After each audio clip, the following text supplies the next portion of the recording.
So I have a question for you. Do you consider yourself a worrier? Not a warrior, a worrier. What do I mean by that? Do you catch yourself worrying about everything in life? What if this happens? What if that happens? You're constantly worried about things in your life, right? And how do I know that? I can speak for myself. I've worried majority part of my life. I've worried about things. I've worried about a lot of things I've done in my life. So sometimes I ask a question and I say, where does worrying come from? Because if you think about it, we have this misconception that worrying is a bad thing, right? Worrying isn't a good thing to do. Society tells us it's a bad thing to do, where I think worrying is still a gift given to us by God. I just think we worry in the wrong order is what I think it is.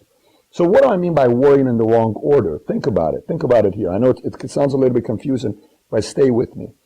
I think too often we buy a car off excitement, then we're worried about how to make the car payments. I think too often we buy a house because the market's good, and then we worry about how to make the mortgage payment, right?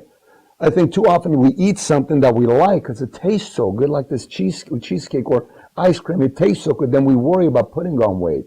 And the order of worrying is in the wrong order. Rather, we should worry first before making a decision. What does that mean?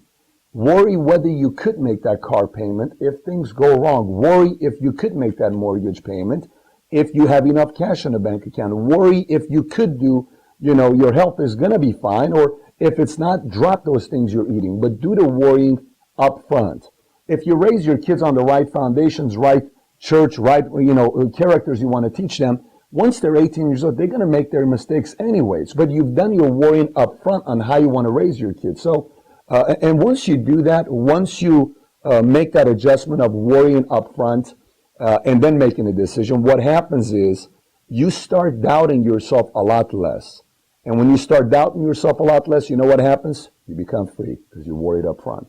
It's my message of the week to you.